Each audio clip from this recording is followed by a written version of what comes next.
Hey guys, tonight we're heading high up into the Andes Mountains, where the air feels thin enough to make your head spin, and the wind whistles like a flute player who's a little too enthusiastic.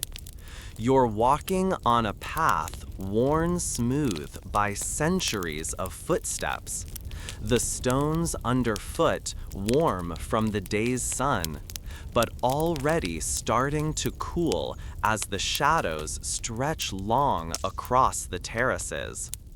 The sky is an impossible blue, so deep and endless it almost feels like you could fall into it.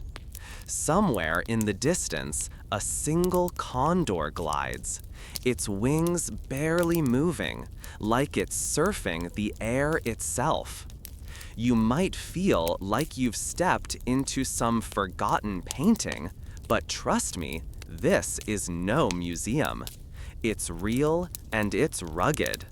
And you definitely wouldn't last long up here. The altitude alone would have you gasping like a fish in a desert. So, before you get comfortable, take a moment to like the video and subscribe, but only if you genuinely enjoy what I do here. And hey, tell me where you're watching from and what time it is where you are. Now, dim the lights, maybe turn on a fan for that soft background hum, and let's ease into tonight's journey together. You take a slow, careful breath, filling your lungs with the chilly, thin air. It's almost like drinking water straight from a glacier, crisp, clean, and just a little bit biting.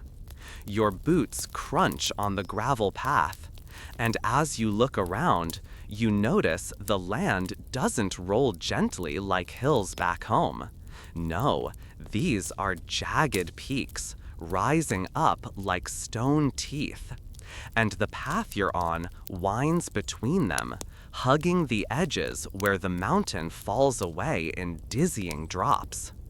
Below, a patchwork of terraces hugs the slopes.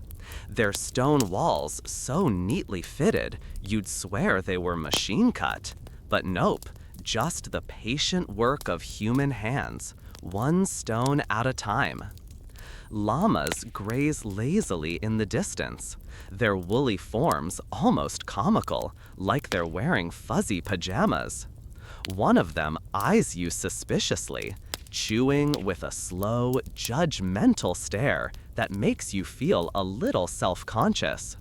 Somewhere up ahead, you hear the soft jingle of bells tied to their necks. Tiny, tinny notes that drift on the breeze, adding a lazy, drowsy soundtrack to the scene. And then, as the sun dips lower, casting a golden glow over everything, you get this sudden realization. You're standing in the heart of an ancient civilization. The very air feels charged, like it's holding stories just waiting to be told. You can almost hear whispers in the wind, secrets of farmers who coaxed life from this harsh landscape, who dug their fingers into the rocky soil and somehow made it feed empires. You stop for a moment, squinting at a clump of small, scraggly green plants growing along the edge of the terrace. The leaves are rough, the stems low to the ground, and nestled among them, tiny, knobby tubers, potatoes. Not the big, round supermarket kind, but small, humble, and stubbornly clinging to life in the cold. A clean, straightforward tone with very little vocal ornamentation. Warm timber, rich and comforting, creating a sense of closeness and intimacy. Slight nasal resonance, a gentle nasal quality that adds character without sounding harsh. slowly pacing. 100 to 120 words per minute. Deliberate, unhurried delivery. Each word is given space, fostering relaxation. Monotone rhythm. Consistent pitch and volume throughout, like a soft lullaby that soothes rather than excites. Imagine farming at 4,000 meters above sea level. That's higher than most planes fly when they're not even serving peanuts yet. Up here, oxygen is scarce. The sun is fierce. And the nights? They'll bite your nose right off if you're not careful. Yet somehow, people have been growing potatoes in these conditions for thousands of years. It's the kind of thing that makes you wonder if we humans are just a little bit too stubborn for our own good. And oh, you might think it's just about sticking a tuber in the ground and hoping for the best, but nope. The ancient Peruvians had a whole system, a symphony of timing, soil, sun, and a little bit of magic. They didn't just plant, they choreographed. And let's be honest, even with all our fancy tech today, you probably couldn't grow a decent potato at this altitude unless you also knew the secrets passed down through generations. Funny thing is, modern scientists still argue about exactly how these people managed it. Was it the microclimates created by the terraces? The clever irrigation channels that snaked across the mountains? Or maybe the particular types of soil they selected, mixed with just the right compost? Some historians say it's a little bit of everything. Others say there's still a missing piece we haven't figured out. Classic historians, always leaving a little mystery for the next argument. You keep walking, the sound of your footsteps mingling with the distant clang of a farmer's hoe striking stone. The breeze carries a faint scent of earth and dry grass, maybe a hint of roasted corn if you're lucky. And as you glance down at your hands, well, if you were actually here, they'd probably be chapped, dry from the thin air, maybe a little dirty from picking up a stone or two, just to feel the weight of history in your palm. Yeah, this is going to be a long night. A good one. You feel it in your bones, don't you?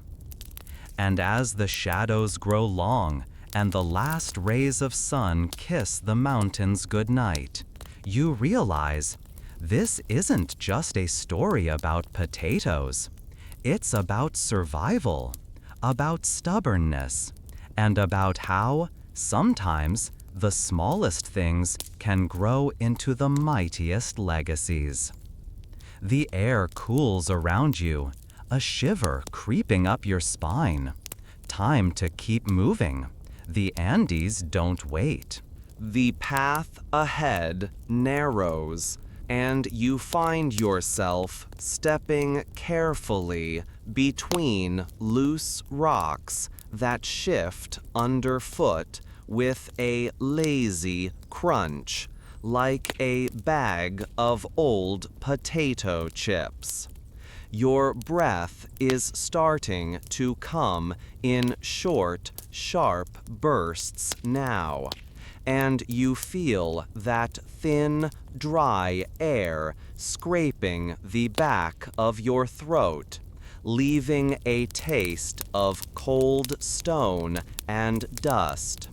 Somewhere to your left, a tuft of grass shakes as a small bird hops through it, fluffing its feathers, like it's trying to survive a particularly aggressive hairdryer. You pause for a moment, letting the sound of the mountains settle around you. It's quiet in a way that's almost eerie. No cars, no phones, no distant hum of a city. Just the wind, the occasional bray of a llama, and the faint jingling of their bells. You can't help but think this must be what the earth sounded like before we filled it with our noise.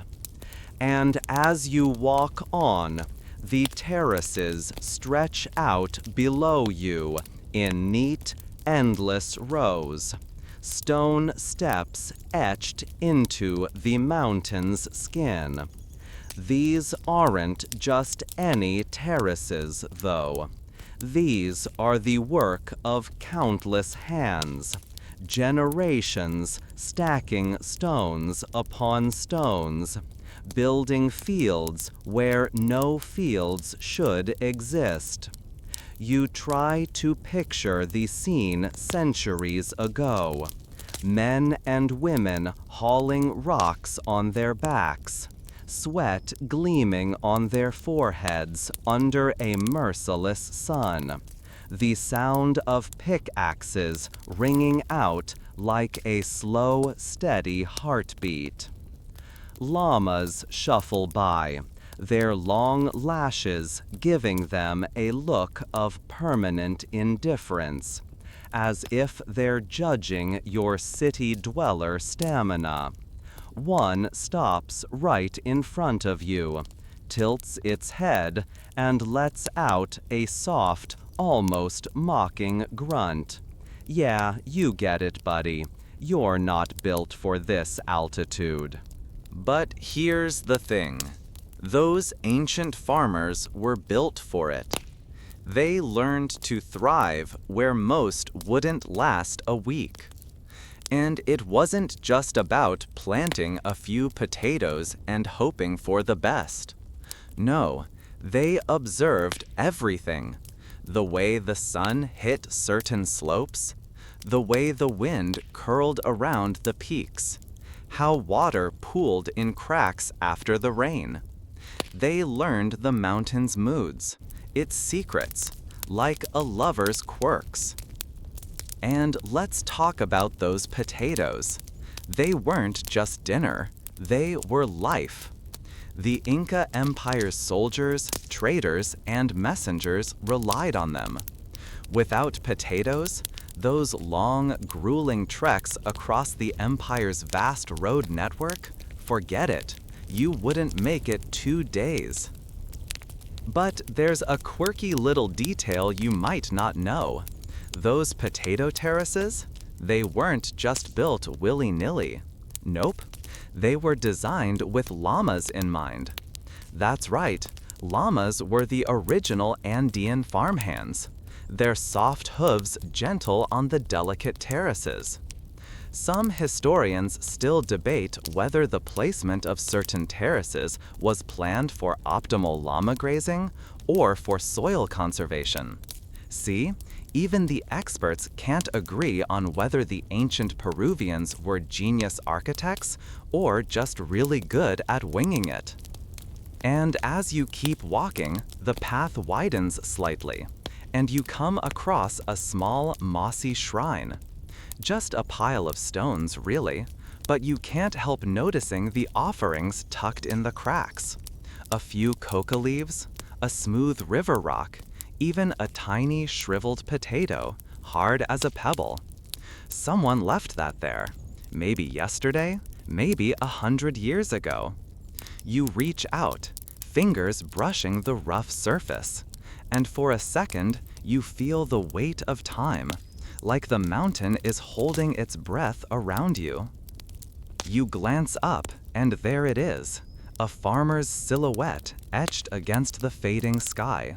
a wide-brimmed hat casting a shadow over their face. They move slowly, almost like they're part of the land itself, stooping to check a plant, gently brushing dirt from its leaves. There's a kind of reverence in the motion, like a quiet prayer whispered into the wind. You glance up, and there it is, a farmer's silhouette etched against the fading sky, a wide-brimmed hat casting a shadow over their face. They move slowly, almost like they're part of the land itself, stooping to check a plant, gently brushing dirt from its leaves. There's a kind of reverence in the motion, like a quiet prayer whispered into the wind. You glance up, and there it is, a farmer's silhouette etched against the fading sky, a wide-brimmed hat casting a shadow over their face. They move slowly, almost like they're part of the land itself, stooping to check a plant, gently brushing dirt from its leaves. There's a kind of reverence in the motion, like a quiet prayer whispered into the wind. And you know what? That's exactly what it is. These farmers believed the earth was alive, that Pachamama, the Earth Mother, was listening. Before planting, they'd whisper blessings into the soil, offering thanks and asking for a good harvest. Imagine that. Every spadeful of dirt, a conversation. Every seed, a hope. Every potato, a gift. Your boots scrape the edge of the terrace, and a small pebble tumbles down, bouncing once, twice, then vanishing into the shadows below. It's a long way down, and suddenly you feel very small, like an ant clinging to a rock, hoping the wind doesn't decide to toss you off. The sky darkens a little more, stars starting to blink into existence, and the air grows colder. The wind picks up, curling around you like a scarf made of ice. And still, the terraces stretch on, climbing the mountain in slow, stubborn spirals. You feel a flicker of awe, and maybe a little bit of dread. Because up here, this is no place for the faint of heart or lungs. But for the ancient Peruvians, it was home. And they built it, one stone, one seed, one whispered prayer at a time.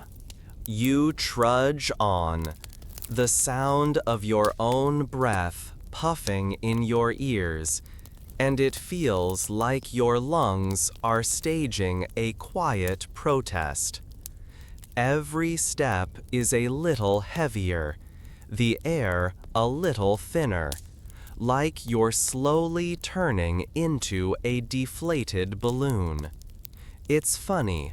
Back home, you might complain when the Wi-Fi goes out, but up here, you'd probably complain when your brain starts forgetting how to breathe.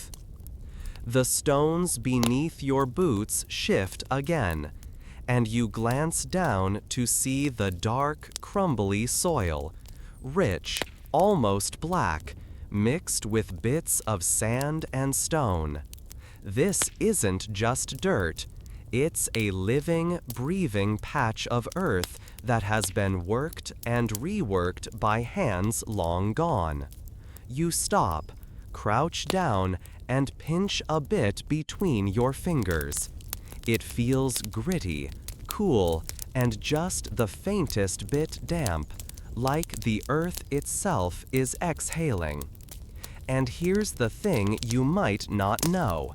These farmers didn't just plant potatoes anywhere. They were like soil scientists without the lab coats, testing, tasting, and listening to the land. They figured out which plots stayed warm in the day, which ones held on to water at night, and where the frost crept in like an uninvited guest. Ah, Frost, that sneaky little villain. Up here, at 4,000 meters, Frost is the boogeyman that can steal an entire season's crop overnight. But did the ancient Peruvians just give up? Nope. They came up with a trick so clever it's almost poetic. They'd let the frost happen on purpose. Yep.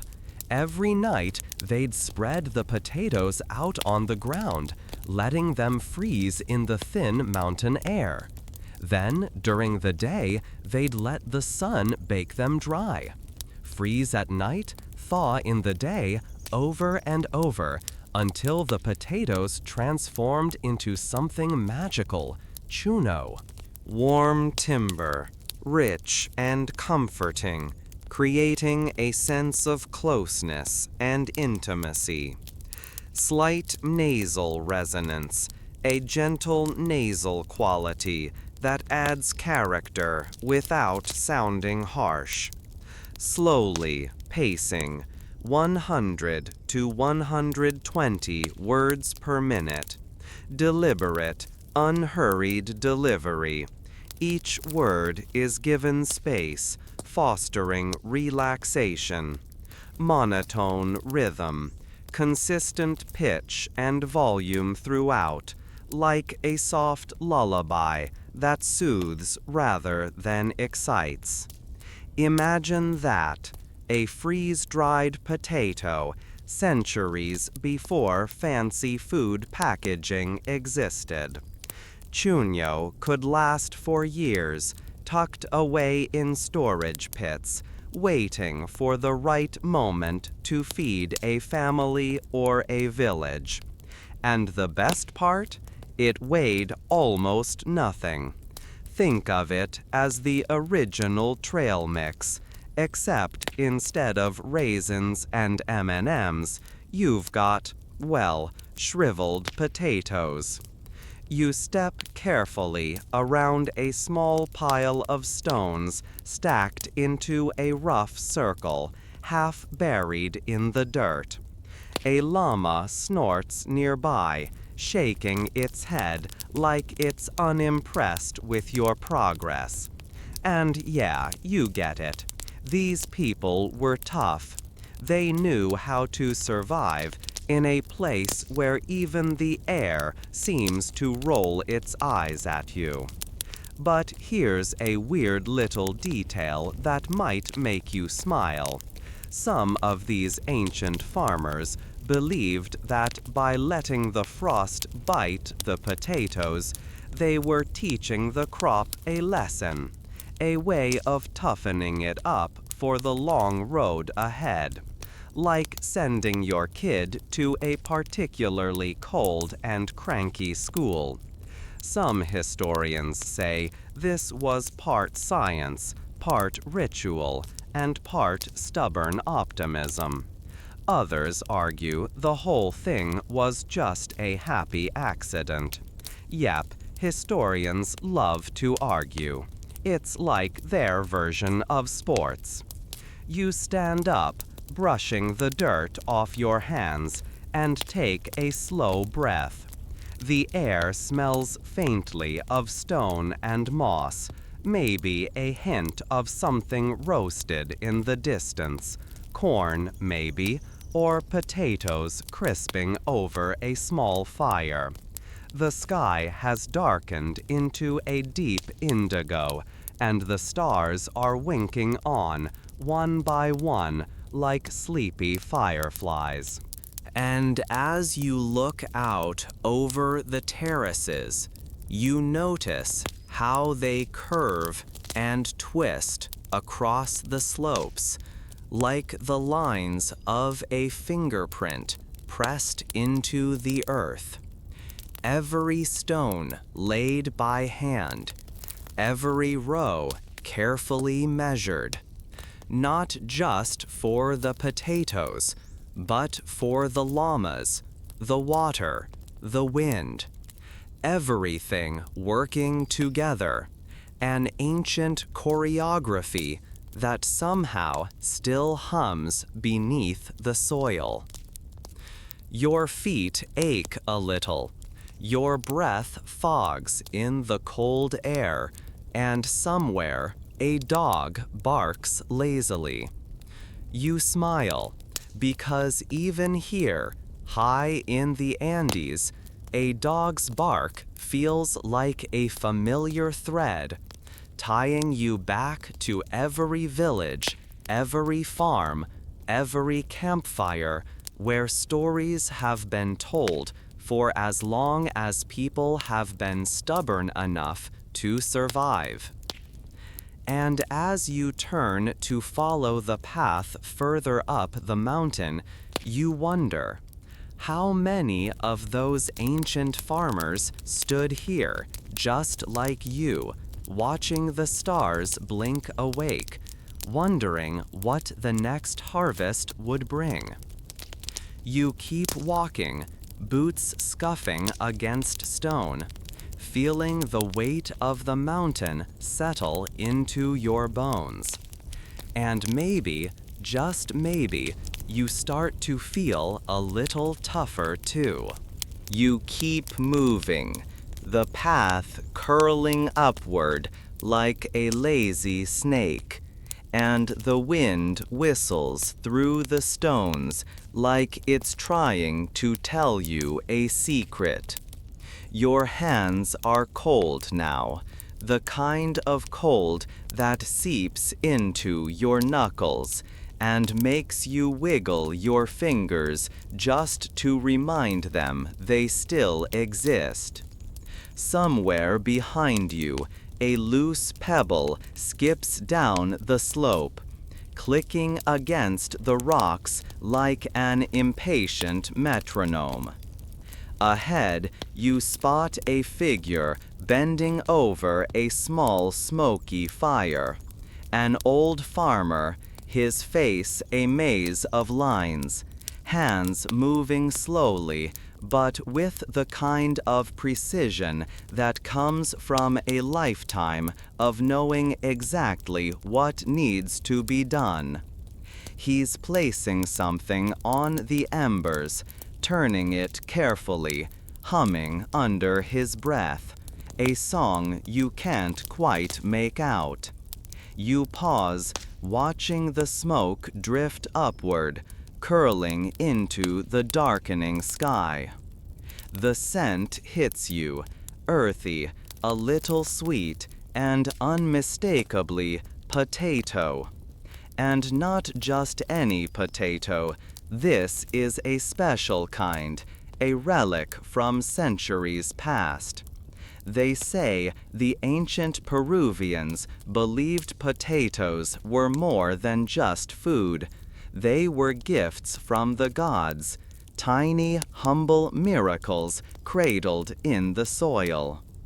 And speaking of miracles, did you know they also believed in earth mummies? Yup. Some farmers would bury their potatoes alongside small offerings, bundles of coca leaves, shards of pottery, even little figurines, like they were tucking them in for a long nap, asking the spirits to bless their crops.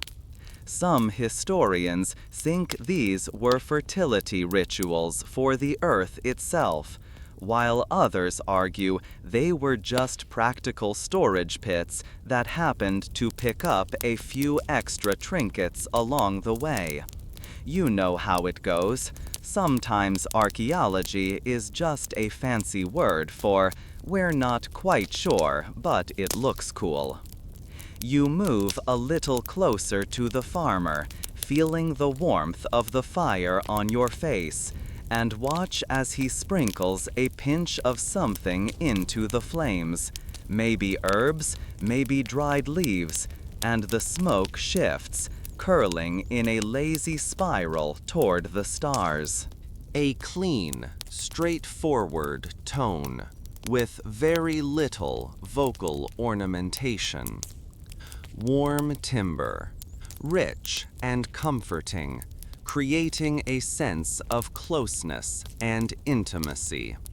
Slight nasal resonance, a gentle nasal quality that adds character without sounding harsh. Slowly pacing, 100 to 120 words per minute. Deliberate, unhurried delivery. Each word is given space, fostering relaxation. Monotone rhythm, consistent pitch and volume throughout, like a soft lullaby that soothes rather than excites. You try to imagine what it was like back then. Picture a family huddled around a fire just like this, sharing stories under the cold Andean sky, their breath mingling with the smoke, their fingers stained from the earth. The kids would be sleepy, leaning against their mothers, while the elders spoke in slow, rhythmic voices, stories of gods and ancestors, of mountains that walked and rivers that sang. And maybe, if you listened closely enough, you'd hear them talk about Pachamama, the Earth Mother, the breath beneath the stones, the life force that made the potatoes grow. They believed every field, every terrace, every rock had a spirit, and they treated the land with the kind of care you usually reserve for your grandmother's china. Before planting, they'd offer prayers, sometimes a few coca leaves, sometimes a sip of chicha, a kind of homemade beer, sometimes just a whispered promise of gratitude. Funny thing is, modern farmers in the Andes, they still do that. Sure, they have cell phones now, and maybe a pickup truck parked nearby, but the prayers, the whispers to the earth, those haven't gone anywhere. The farmer turns, his face lit by the firelight, and he nods at you like he knows you're watching. You nod back, awkwardly, unsure if you should wave or say something, or just keep standing there like a slightly lost tourist from another century. And then he laughs, softly, almost like a whisper, and goes back to tending the fire, humming his quiet tune. You take a step back, the chill creeping up your neck as the firelight fades, and you realize that this moment, this simple, quiet moment, could have happened 1,000 years ago. The same mountains, the same sky, the same song hummed into the night air. A small breeze carries the scent of roasted potatoes to your nose, and your stomach rumbles, a reminder that even the grandest histories are often just stories about people trying to fill their bellies and keep warm. And as you turn away, ready to keep moving up the path, you glance back one last time at the old farmer, now just a silhouette against the glowing coals. And you think, there's a quiet magic in the way these people lived. A magic that hums beneath the soil, waiting to be remembered. You step away from the fire's fading glow, boots crunching softly in the darkening path, and the wind nudges your shoulder like an old friend trying to hurry you along. The stars above seem a little brighter now, scattered like spilled salt across the deep velvet sky, and the moon hangs low, casting a pale silver glow over the terraces. Ahead, you hear a sound, soft, rhythmic, almost like a distant drum. But as you get closer, you realize it's not a drum at all. It's the sound of feet stomping on packed earth, dozens of them, moving together in a slow, deliberate rhythm. You round a bend, and there they are, villagers, men and women, arms linked, forming a wide circle on a flat, open terrace. They move in unison, their steps rising and falling in a steady beat that sends a faint vibration through the ground. Their voices join in a low chant, not quite singing, not quite speaking, more like a steady pulse that seems to echo from the stones themselves. It's the harvest dance. You pause at the edge, watching as they dance, their faces calm and focused, eyes half closed like they're in a trance. The women wear long skirts that flare out with every step, bright woven patterns catching the moonlight. The men wear simple tunics, some with colorful sashes tied around their waists. And there's a little girl in the middle, trying to keep up, her tiny feet moving a bit too fast, her braids bouncing with every stomp. The air smells like earth, like potatoes pulled fresh from the ground and dusted off with calloused hands. Somewhere nearby, someone is roasting maize over a small fire, the faint crackle and pop mingling with the dancer's rhythm.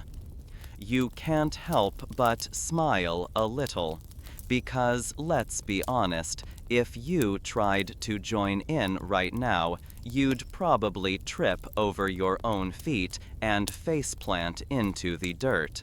But these people, they make it look easy, like they've been dancing this same step for generations. And they have. This dance isn't just for fun. It's a ritual, a way of giving thanks to Pachamama for the harvest, for the potatoes that kept them alive through bitter winters and long treks across the empire. It's a prayer in motion, a way to remind the earth and maybe themselves that they're still connected, still grateful, still here. There's an odd little fact about this tradition that might surprise you. Some historians believe the rhythmic stomping wasn't just symbolic. They think it actually helped pack the soil down after the harvest, making it ready for the next planting season. So yeah, it was a spiritual celebration, but also a practical way of getting some chores done. Who says you can't mix business with pleasure? You watch as an older man steps forward, holding a small clay pot. He pours a thin stream of liquid onto the earth, chicha, the traditional corn beer, then kneels and presses his hands into the soil, murmuring a few words you can't quite catch.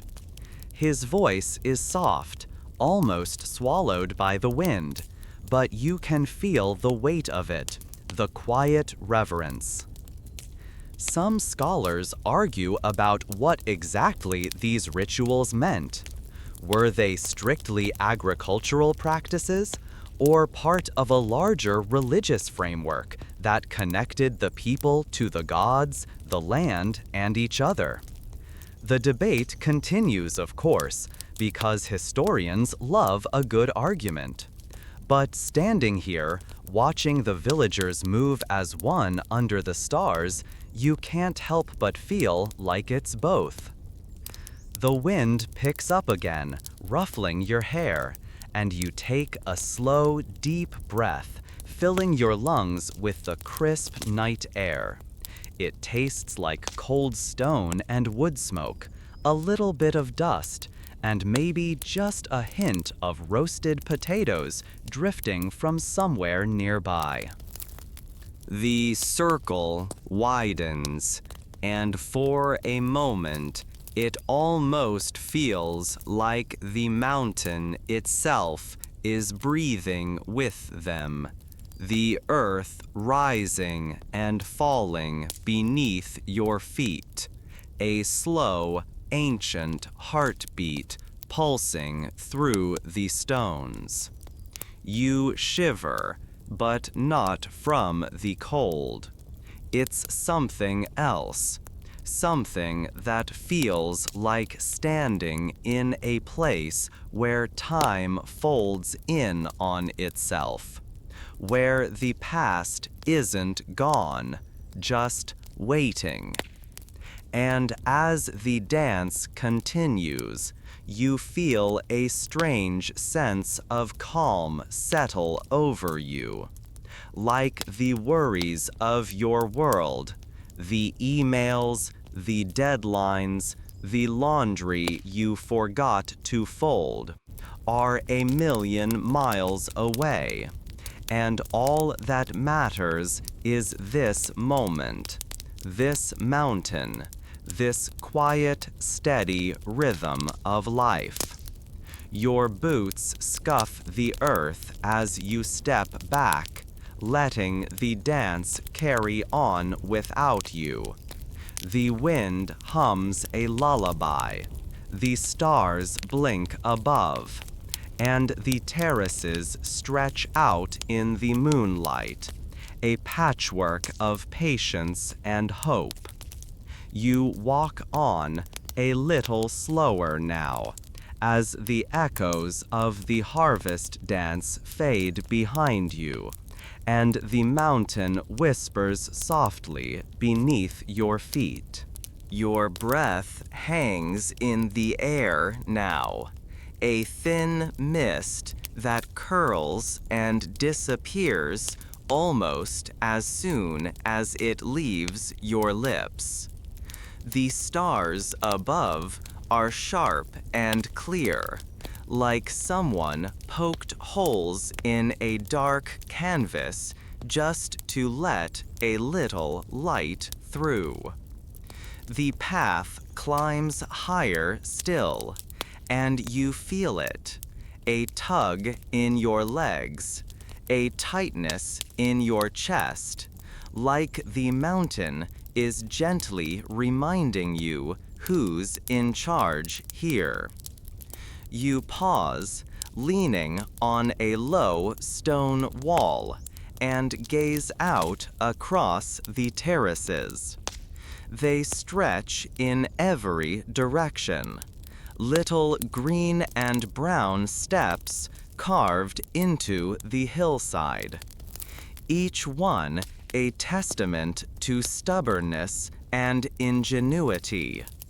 They look like the world's most complicated staircase, and honestly, you wouldn't want to be the guy who had to mow this lawn. But these terraces, they're more than just a pretty view. They're a masterpiece of engineering, an ancient system that helped the Peruvians grow food in a place where most people would just give up and eat the moss off the rocks. The secret? It's all about the walls.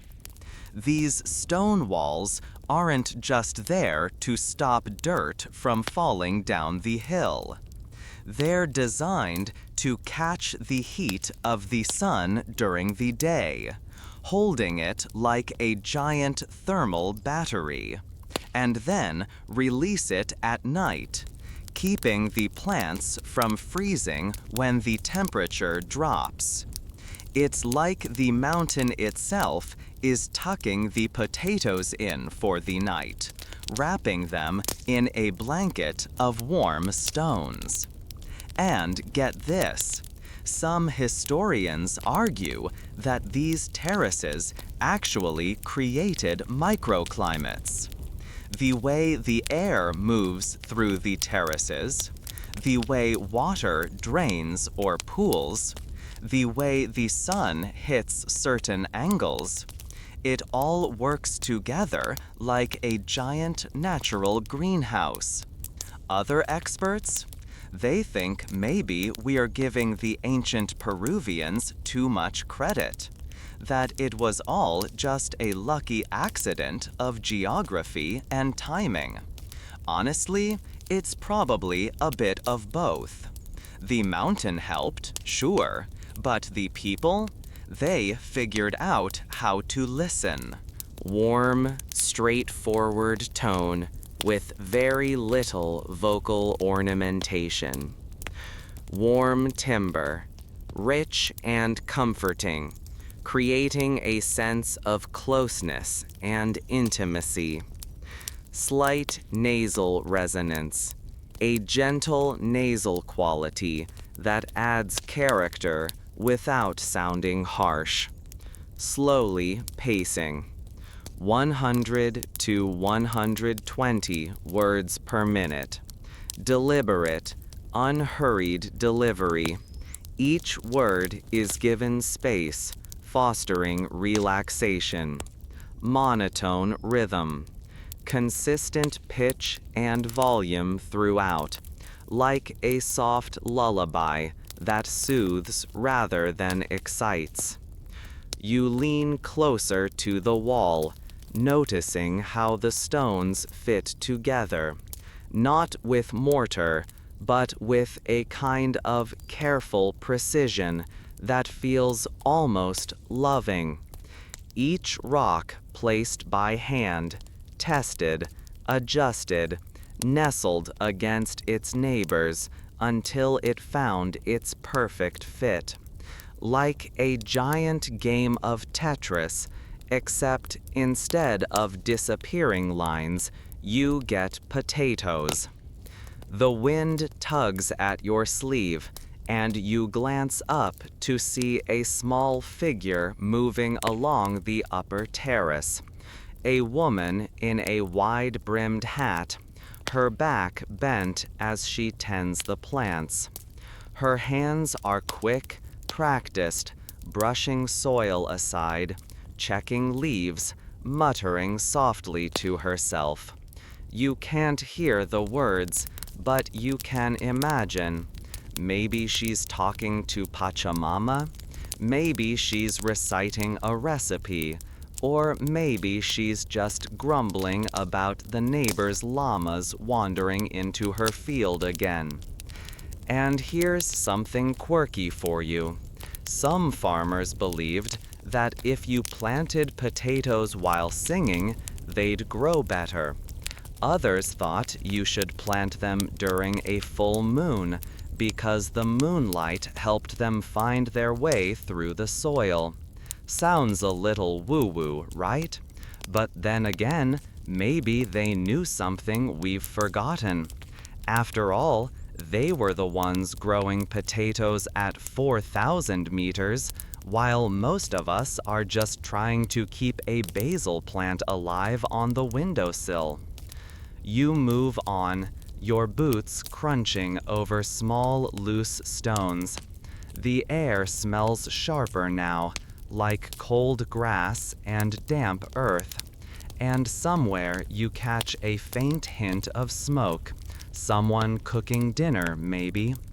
Your stomach grumbles in solidarity, a reminder that even while wandering through history, you're still, at the end of the day, just a person who could really go for a warm meal.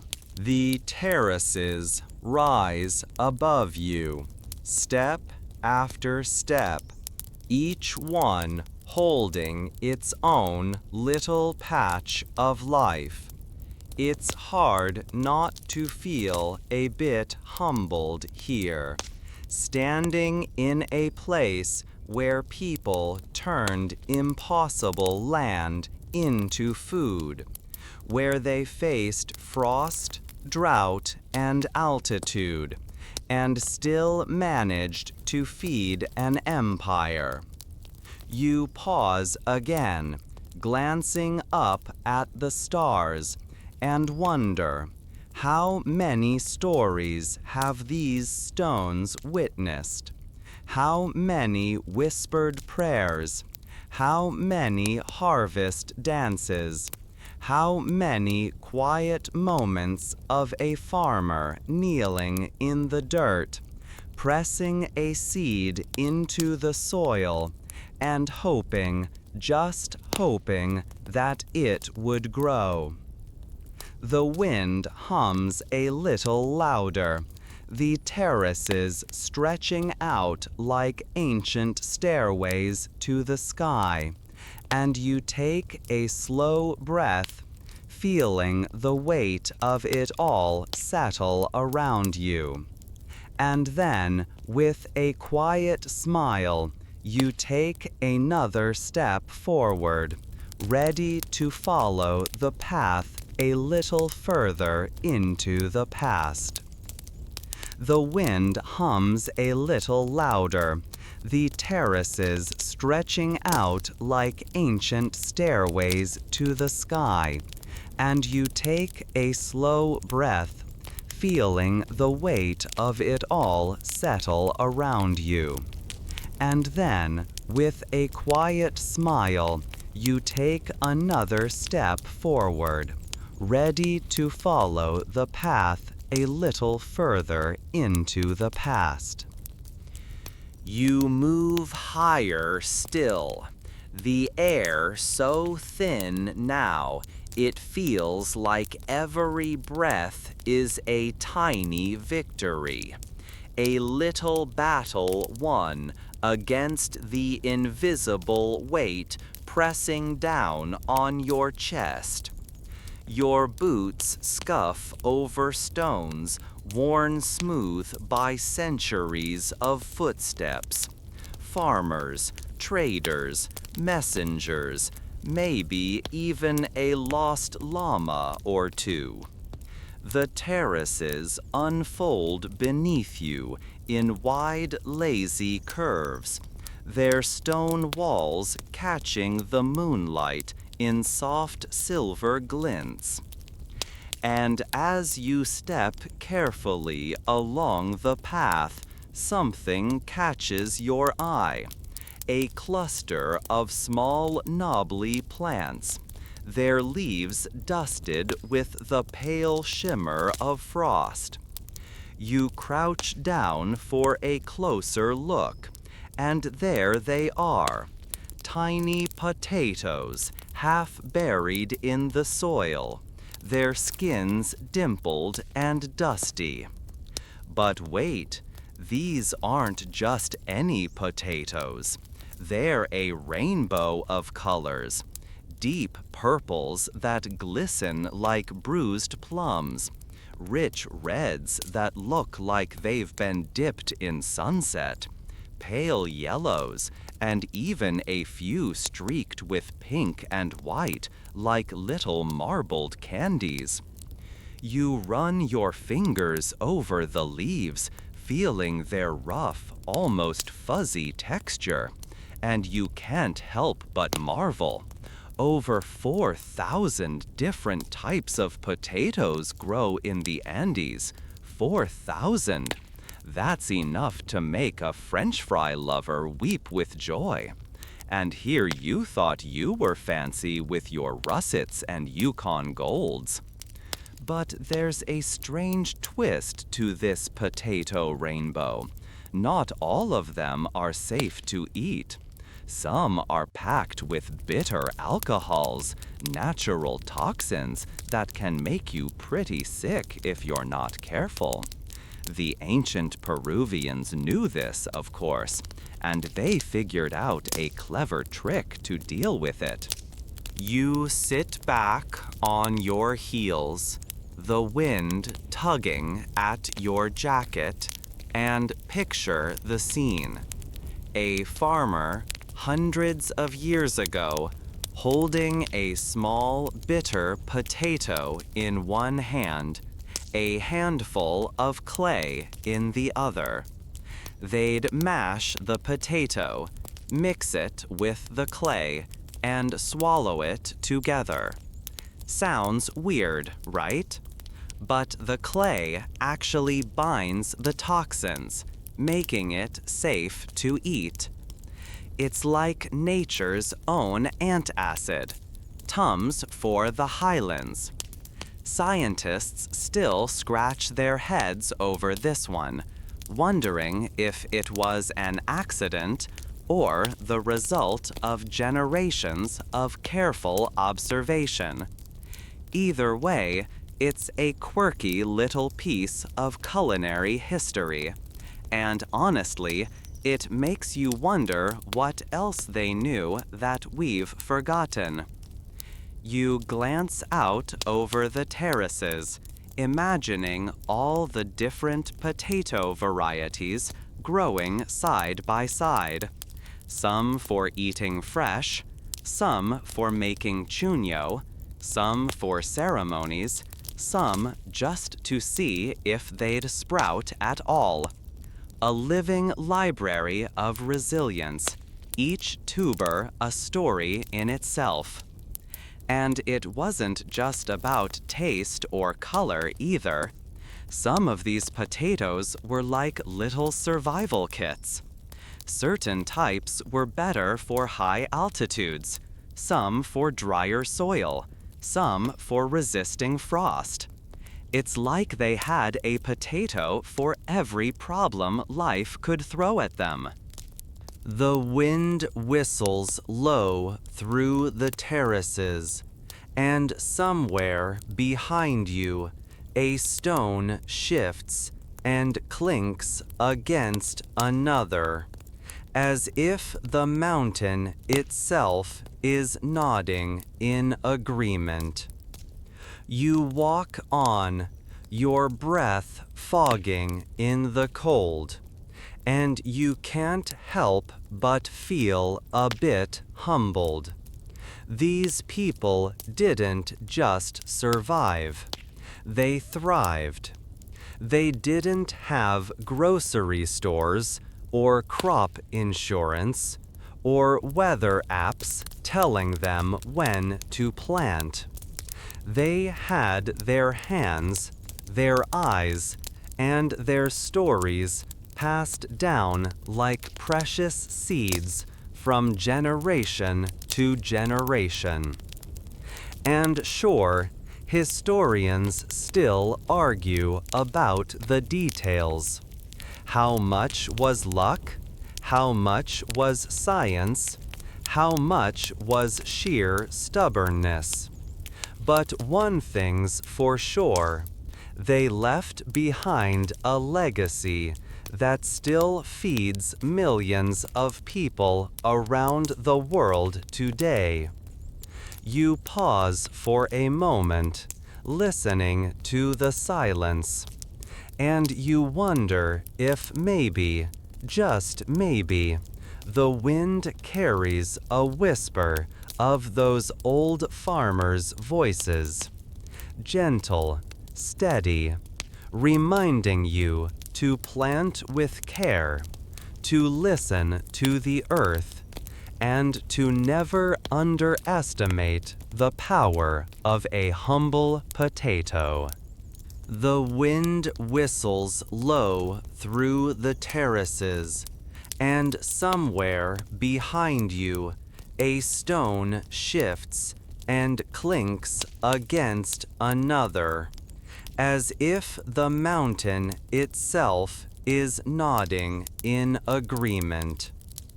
You walk on, your breath fogging in the cold, and you can't help but feel a bit humbled.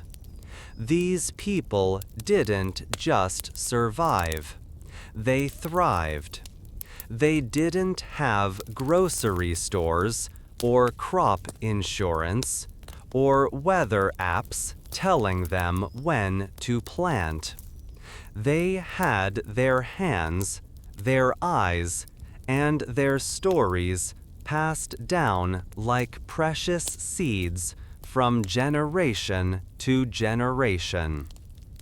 And sure, historians still argue about the details. How much was luck? How much was science?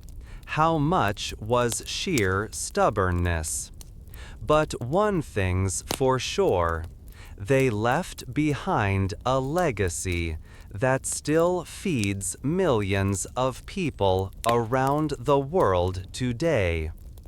You pause for a moment, listening to the silence, and you wonder if maybe, just maybe, the wind carries a whisper of those old farmers' voices, gentle, steady, reminding you to plant with care, to listen to the earth, and to never underestimate the power of a humble potato. And here's a clean, straightforward tone with very little vocal ornamentation. Warm timber, rich and comforting, creating a sense of closeness and intimacy. Slight nasal resonance, a gentle nasal quality that adds character without sounding harsh. Slowly pacing, 100 to 120 words per minute. Deliberate, unhurried delivery. Each word is given space, fostering relaxation. Monotone rhythm, consistent pitch and volume throughout, like a soft lullaby that soothes rather than excites. And here's a quirky little fact to toss in your back pocket. Chuño wasn't just food. In some places, they even used it in medicine, ground into powders, brewed into teas, mixed into remedies for fevers and stomach troubles. A potato as a pantry staple and a pharmacy? Not bad for a lumpy root. Some scholars argue that chuño production was one of the keys to the Inca Empire's success. Without it, they say, the empire couldn't have supported its vast network of roads, armies, and trade routes.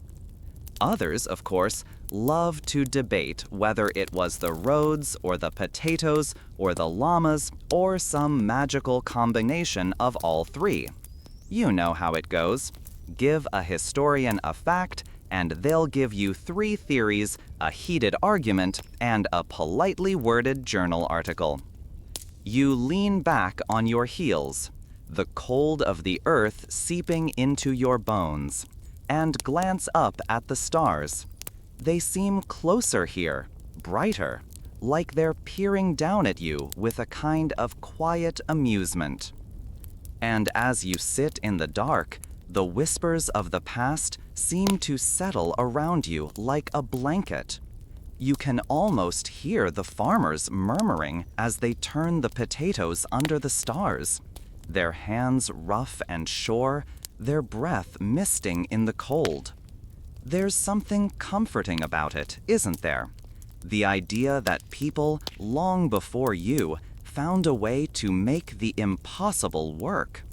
That they stood in this same place, maybe rubbing their hands together against the cold, maybe grumbling about their aching backs, maybe laughing at a joke that no one remembers anymore. And through it all, they kept going. You stand slowly, your knees stiff, and glance once more at the chuño field.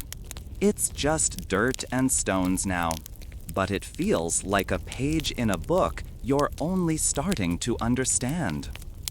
The wind tugs at your jacket again, and you take that as a sign. It's time to move on. The terraces stretch out ahead, winding their way up the mountain, and you follow, your boots whispering softly against the stones as the night deepens around you. There's something comforting about it, isn't there? The idea that people long before you found a way to make the impossible work. That they stood in this same place, maybe rubbing their hands together against the cold, maybe grumbling about their aching backs, maybe laughing at a joke that no one remembers anymore. And through it all, they kept going. You stand slowly, your knees stiff, and glance once more at the chuño field. It's just dirt and stones now, but it feels like a page in a book you're only starting to understand. The wind tugs at your jacket again, and you take that as a sign. It's time to move on. The terraces stretch out ahead, winding their way up the mountain, and you follow, your boots whispering softly against the stones as the night deepens around you. The path grows narrower now, edged by low stone walls that curve like the ribs of the mountain itself. You step carefully, each footfall sending a soft echo into the dark, and your breath curls in the cold air, a small ghost vanishing into the night. Above you, the stars seem sharper, almost close enough to brush with your fingertips, while the wind hums a low, steady tune, like it's been singing the same song for 1,000 years, and only now are you starting to hear the words. Ahead, the terraces widen again, spreading into a broad, flat expanse that feels almost like a hidden courtyard. And there, standing alone in the moonlight, is a small stone platform, half sunken into the earth, with a few scattered stones and dried grasses marking its edges.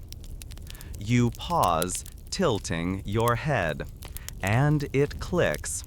This is a kolka, one of the ancient storage pits, a place where chuño, maize, and other precious foods were once tucked away like treasures in a hidden vault. You step closer, peering into the dark, and you can almost imagine it as it once was. The pit filled with baskets of dried potatoes stacked neatly, covered with woven mats. The air inside cool and dry, preserving the harvest like a secret, waiting for the right season to be revealed. Funny thing about these kolkas, some were built into the sides of cliffs, others dug deep into the earth, and a few perched high on windy ridges, where the breeze helped keep things cool and dry. And get this, They didn't just store food for one family or even one village. Nope. These were community storehouses, part of a system that helped feed entire regions when times got tough. It's like the original version of a food bank, but with a better view and fewer fluorescent lights. You kneel beside the stones, brushing your fingers over their rough, weathered surface, and you wonder, how many hands have touched these same stones? How many footsteps passed here, carrying baskets heavy with harvest, or maybe lighter with hope? And of course, there's a little debate among historians, because there always is. Some argue the Colcas were part of a centralized system controlled by the Inca state, a kind of imperial pantry. Others think local communities managed their own stores, keeping a bit tucked away for when the gods were feeling particularly unpredictable. The truth? It's probably somewhere in between, as it so often is. You stand, brushing the dust from your knees, and glance out over the terraces, their lines soft and shadowed in the moonlight. The silence here is deep, almost like the mountain is holding its breath, waiting for you to move, to keep walking, to remember. And as you do, you think about how these Colcas weren't just about food. They were about survival, about looking ahead, about knowing that the mountain could be kind, but it could also be cruel, and the only way to make it through was together. The wind stirs again, sending a faint scent of dry grass and cold stone into the air, and you take a slow breath, filling your lungs with the crispness of the night. Your hands tingle a little from the chill, and you tuck them into your pockets, feeling the weight of the moment settle into your bones. And somewhere in the back of your mind, a quiet thought whispers, even here, high in the Andes, where the air is thin and the earth is hard, life found a way. You smile softly, almost to yourself, and step forward once more, your boots tapping a quiet rhythm on the ancient stones. You keep walking, the cold creeping a little deeper into your sleeves, your breath fogging in the dark.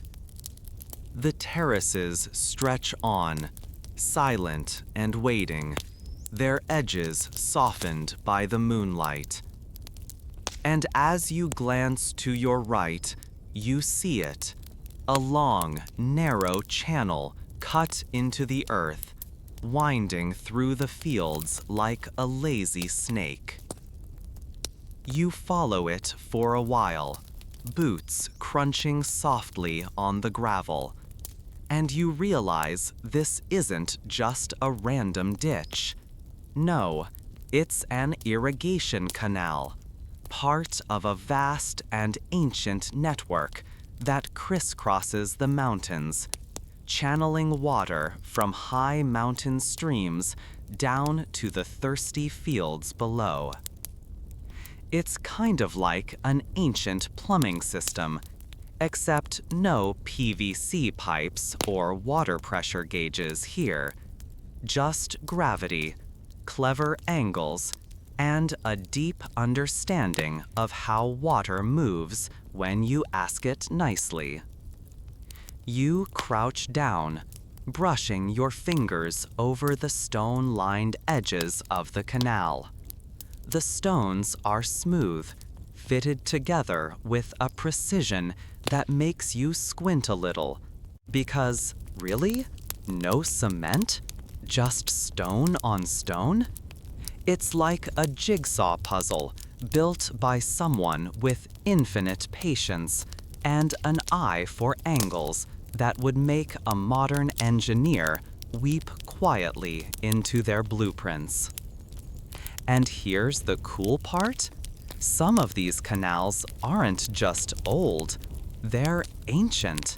Like, built so long ago, nobody's exactly sure when kind of ancient. Some experts argue they date back over 1,000 years, maybe more. Others think they were part of an even older system, layered and rebuilt over generations.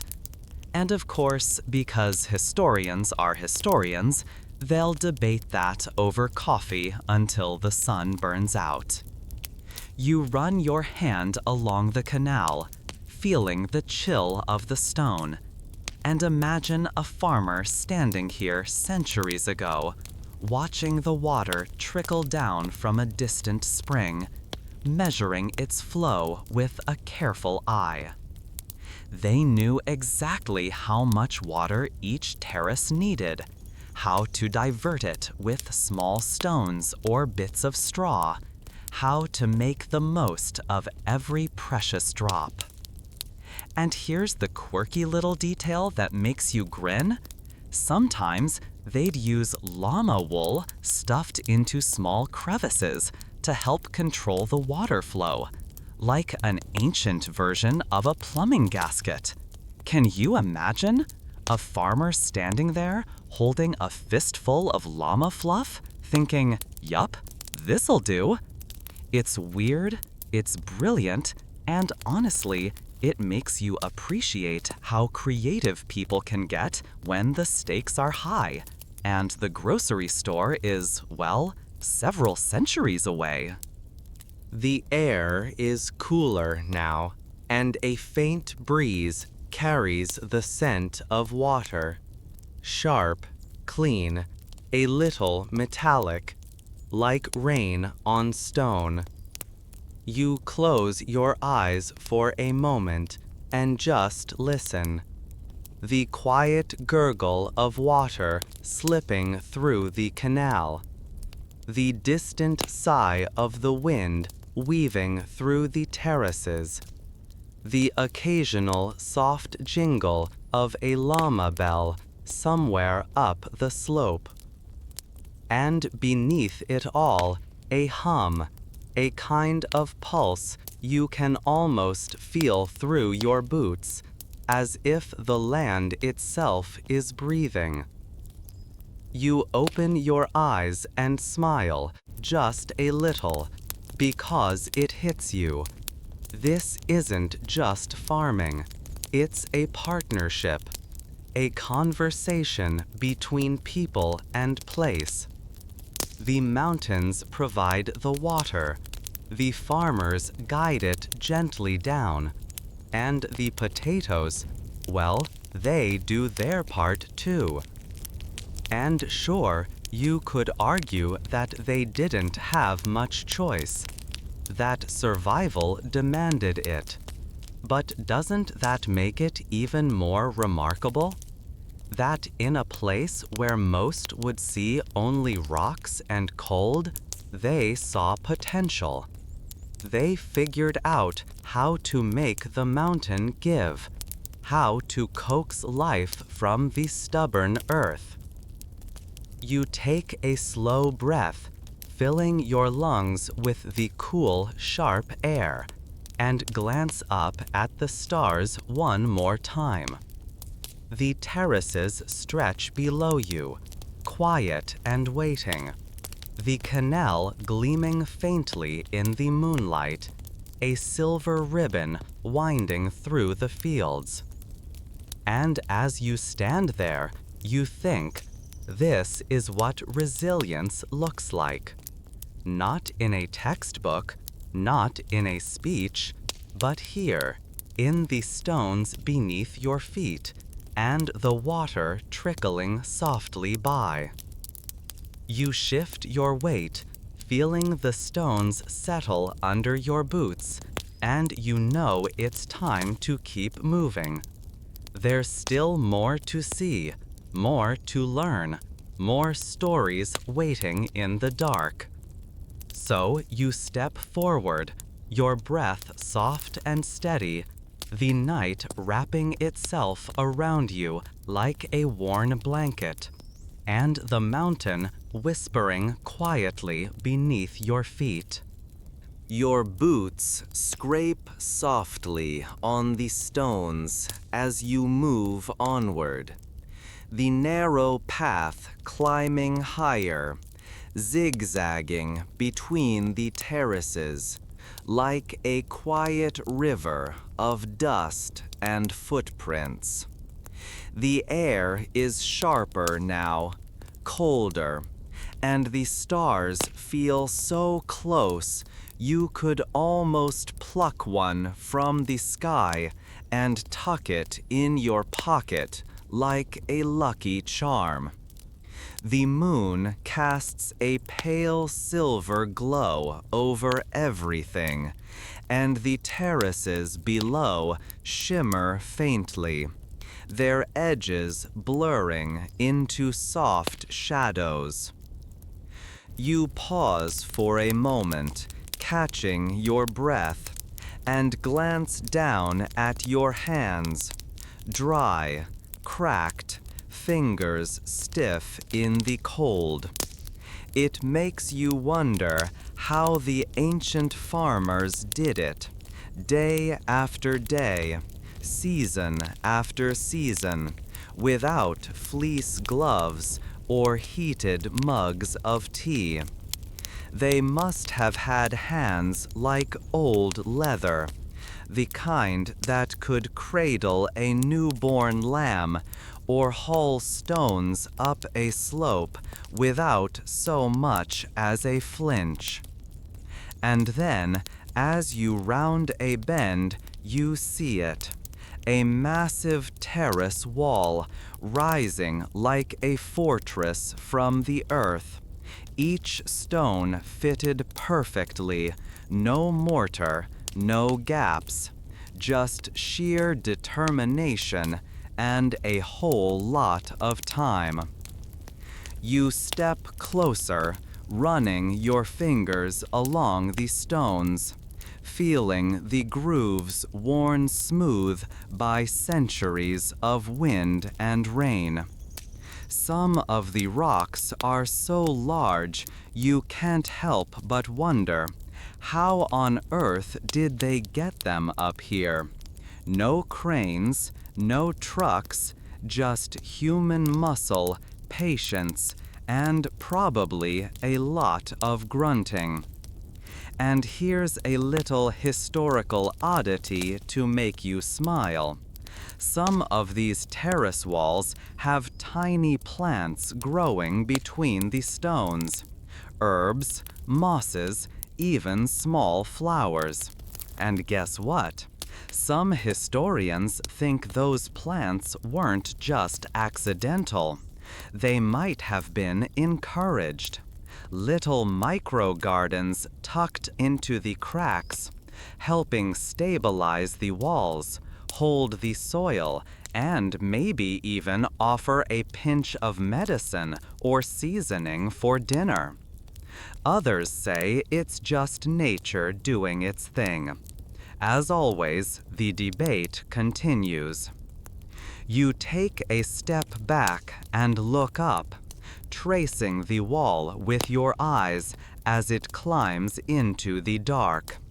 It's almost poetic, really, how these stones stand side by side, each one unique, but all fitting together into something stronger than the sum of its parts. And you can't help but think, maybe it's a little like the people who built them. Each family, each farmer, each generation adding their stone to the story, layer by layer, until the mountain itself became a monument to survival.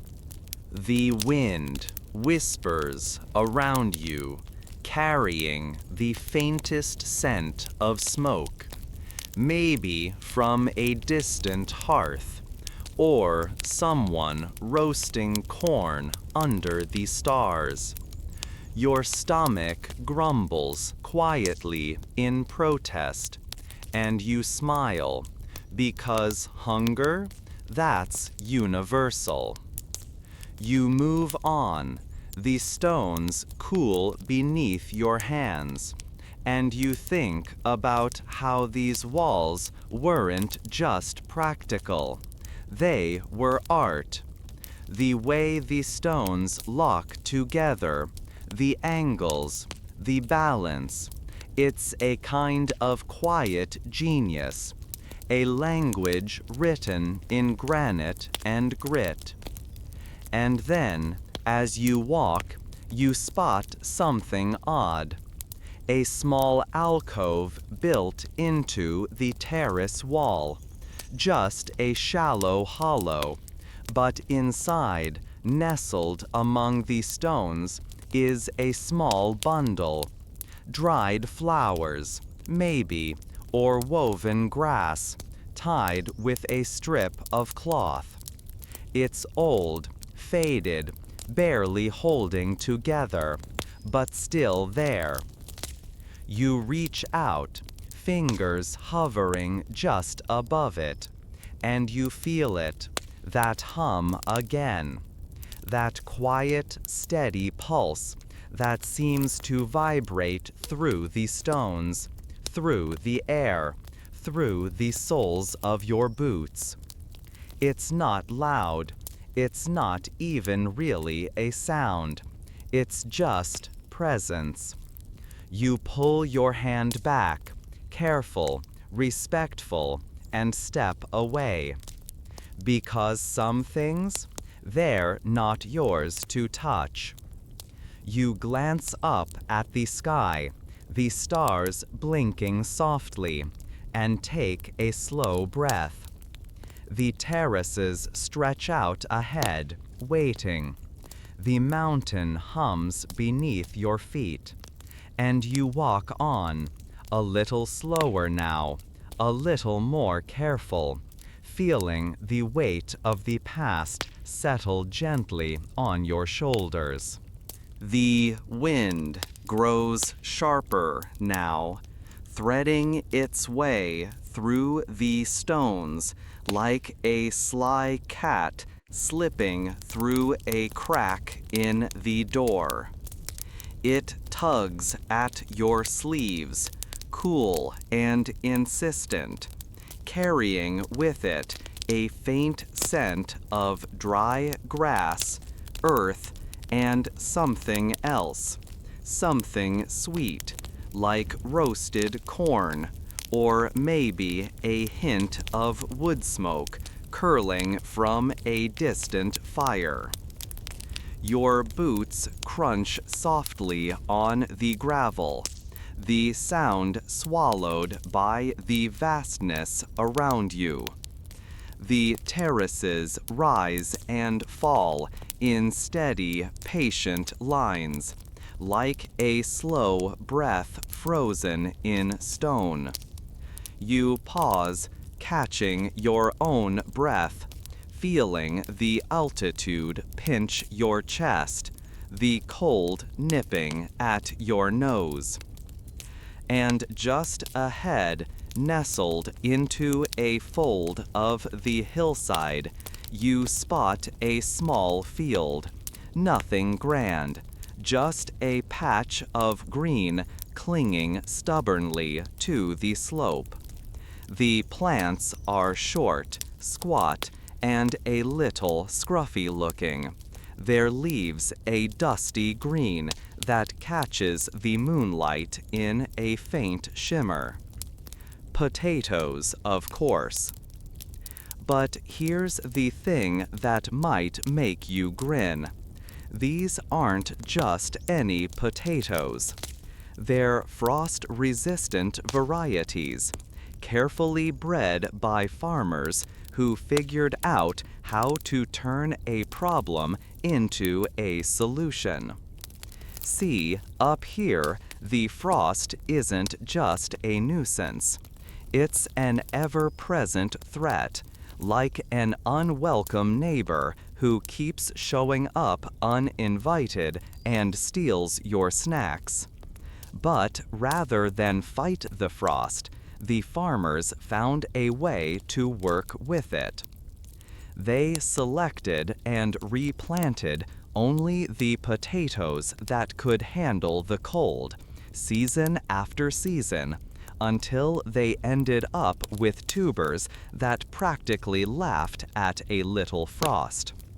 Some varieties even needed a touch of cold to break dormancy, like a stubborn friend who won't wake up without an alarm clock. And here a clean, straightforward tone with very little vocal ornamentation. Warm timbre, rich and comforting, creating a sense of closeness and intimacy. Slight nasal resonance, a gentle nasal quality that adds character without sounding harsh. Slowly pacing, 100-120 words per minute. Deliberate, unhurried delivery. Each word is given space, fostering relaxation. Monotone rhythm. Consistent pitch and volume throughout, like a soft lullaby that soothes rather than excites. And here's a quirky little tidbit for you. Some of these frost-loving potatoes have names that sound like poetry. Yana Papa, black potato; Puka Papa, red potato; Kelu Papa, yellow potato. Others are named after local landmarks, legends, or even moods. It's like each potato has its own little personality, its own story woven into the fabric of the land.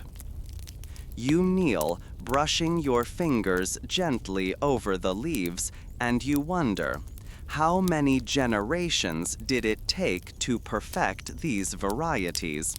How many quiet conversations between farmers and fields?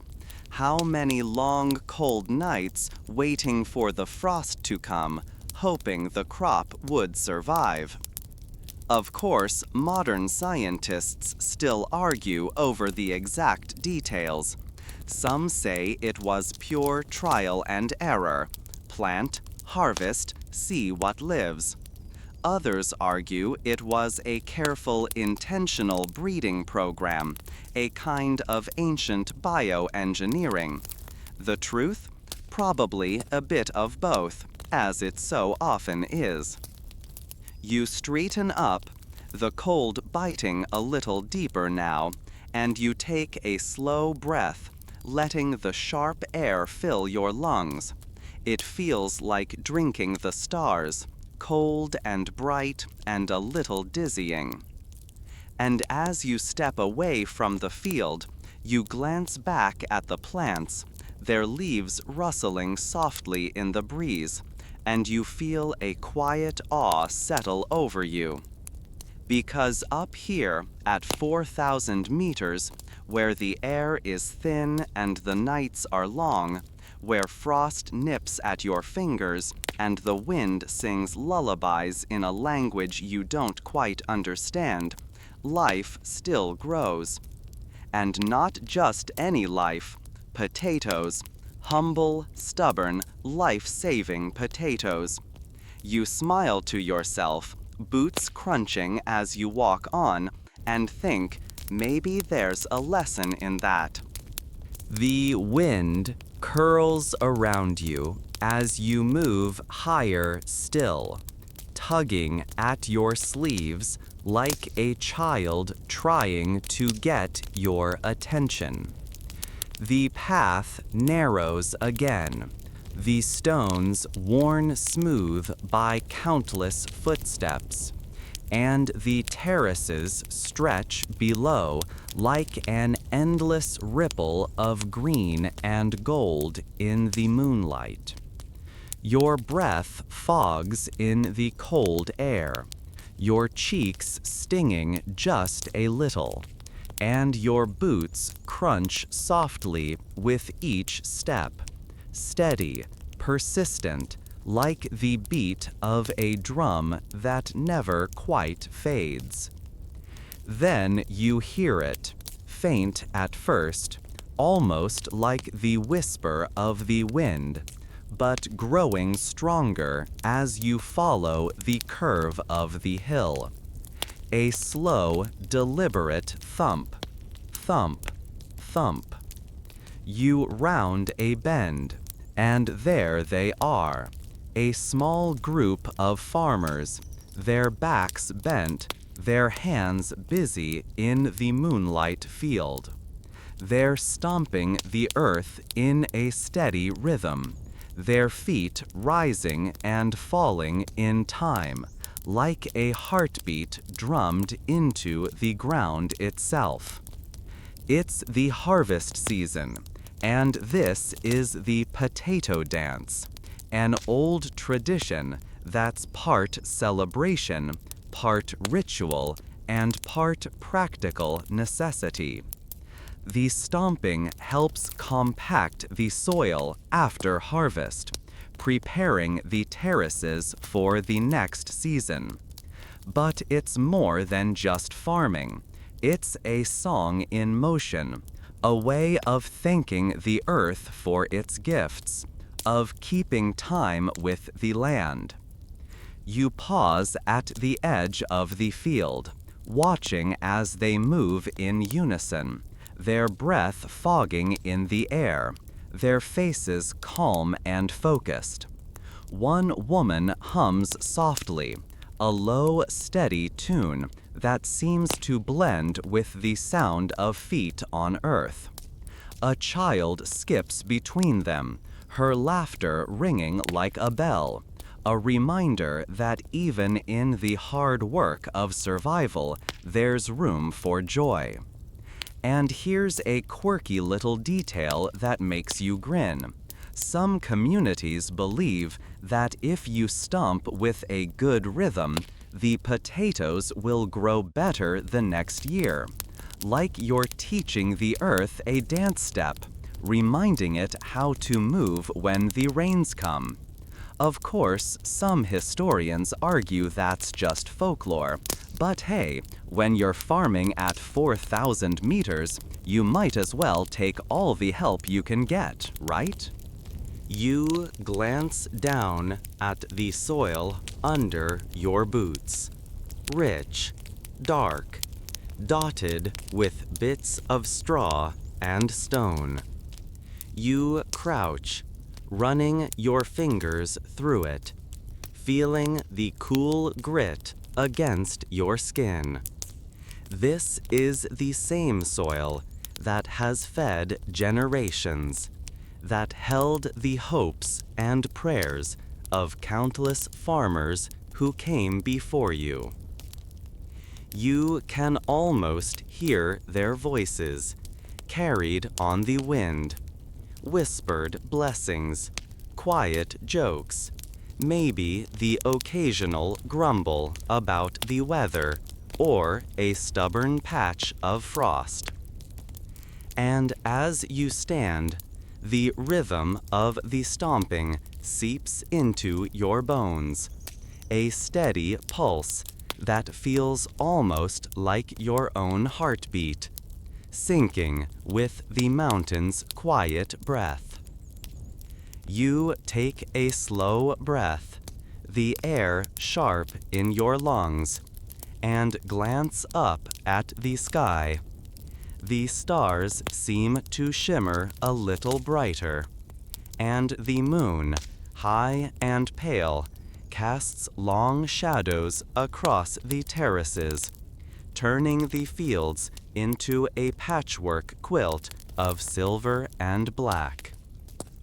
It's humbling, isn't it, to stand here, surrounded by the whispers of the past, the quiet rhythm of the present, and the endless stretch of sky above. You smile softly, stepping back from the field, and as the sound of the stomping fades behind you, you keep walking, the wind curling around you once more, carrying the scent of earth and old stories. Because up here, on the roof of the world, every step is part of a dance that's been going on for centuries, one you're only just beginning to understand. The path stretches on, winding higher along the slope, and your legs start to ache. Not the sharp, sudden kind of ache, but a deep, slow burn that seeps into your muscles like water soaking into dry earth. Your breath fogs in the cold. Your boots crunch against the gravel, and the wind slips past you in gentle bursts, carrying the faintest trace of something smoky, like the memory of a distant fire still glowing in the dark. You pause for a moment, resting your hands on your knees, and glance up. The stars shimmer above, cold and bright, and below, the terraces ripple like a giant's staircase carved into the mountain's ribs. Somewhere far off, you hear the faint bray of a llama, and it makes you grin, because even here, at the edge of the world, life finds a way to be a little ridiculous. You take a slow breath and keep going, following the curve of the terraces until you reach a small sunken hollow. It looks unremarkable at first, just a patch of earth, a few scattered stones, a bundle of dried grass tucked into a corner. But then you notice something odd. The ground here is different. It feels softer somehow, like it's been disturbed. You kneel, brushing your fingers across the soil, and a little shiver runs down your spine. This isn't just any patch of dirt. This is where they kept the sacred potatoes. Yep, you heard that right. Sacred potatoes. See, in some communities, certain potatoes were considered special, gifts from the gods, or maybe just particularly lucky. They were set aside, stored carefully in small pits or woven baskets, wrapped in cloth, and sometimes even buried alongside offerings. Coca leaves, carved stones, maybe a small clay figurine or two. And here's the quirky detail that makes you smile. Some farmers believed that these sacred potatoes had the power to influence the weather. If the rains were late or the frost came early, they might bring out a particularly special potato, whisper prayers over it, and ask Pachamama, Mother Earth, to be kind. Of course, some historians argue this was just a ritual to mark the importance of certain seed stocks, a kind of proto-scientific seed-saving system. Others say it was a genuine belief in the spiritual power of the crop. The truth? Well, as always, it's probably a bit of both. You sit back on your heels, feeling the cold seep into your bones. And imagine it, a farmer hundreds of years ago, kneeling in this very spot, holding a small, knobbly potato in their hands like a treasure. Their breath fogs in the air, their fingers rough from work, and they whisper a quiet prayer. Maybe a plea for rain, maybe a thank you for a harvest spared by frost, maybe just a soft word of hope carried into the night. You glance around, taking in the scene, the terraces rising around you, the dark sky pressing down, the wind humming a quiet tune through the stones. And you can't help but think, it's not just about potatoes. It never was.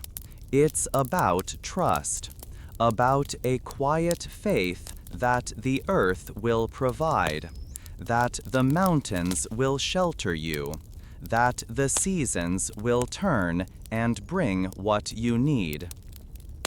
You brush your hands off on your pants, stand slowly, and take a long, deep breath. The air is cold, but it feels good, like you're breathing in the stories themselves, the quiet resilience of a people who learned to work with the land instead of against it. You take one last look at the hollow, then turn and keep walking. The wind follows, a soft companion, whispering secrets in a language you're only just beginning to understand. The wind wraps around you like a thin, restless shawl, tugging at the edges of your sleeves, slipping down the back of your neck.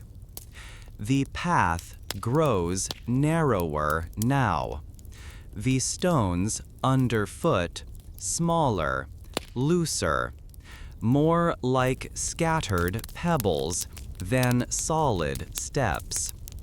You tread carefully, each footfall sending a small crunch echoing into the darkness, the sound swallowed by the vastness of the mountains. And as you walk, the air shifts. It smells wetter somehow, like damp stone and cold water.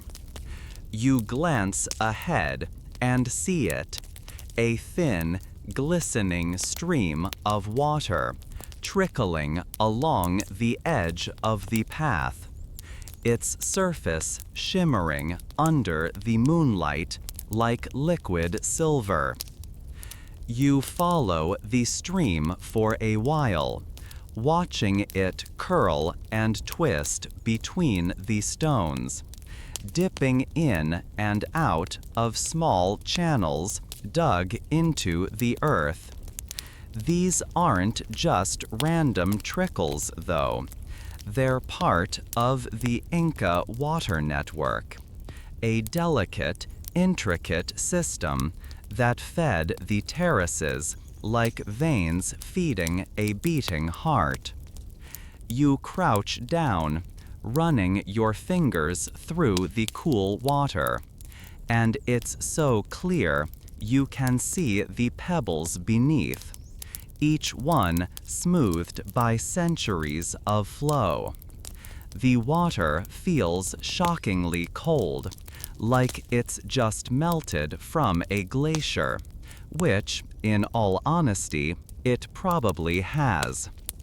And here's the quirky bit. Some farmers believed that water, like potatoes, had its own spirit. They called it Yaku Mama, Mother Water. Before planting, they'd sometimes offer small gifts, flowers, coca leaves, or even a splash of chicha to the streams and canals, asking the water to bless the fields, to flow kindly, to nourish the soil. You smile at the thought, offering a drink to the water, as if saying, "Thanks for sticking around." It's the kind of small human gesture that feels both practical and deeply poetic. Of course, historians debate whether these rituals were purely spiritual or just a clever way to build community and remind everyone of their dependence on the land. Some say it's all symbolism. Others argue for the practical side. After all, gratitude is a pretty good motivator to keep your irrigation system in working order. You straighten up, wiping your damp fingers on your pants, and follow the water as it flows into a small stone basin, an ancient collection point where farmers could fill their clay jars or just rest a while, letting the cold seep into their bones. Imagine it, a line of farmers waiting their turn, sharing quiet stories about the weather, the llamas, the quirks of the latest harvest. A few muttered complaints, maybe, about a patch of frost, or a particularly stubborn stone that refused to budge. And always the undercurrent of gratitude, that the water flows at all, that the mountains hold them in their quiet embrace. You dip your fingers into the basin, feeling the smooth, worn stones at the bottom. It's cool, calming, almost like the water itself is humming, a low, steady note that vibrates softly under your skin.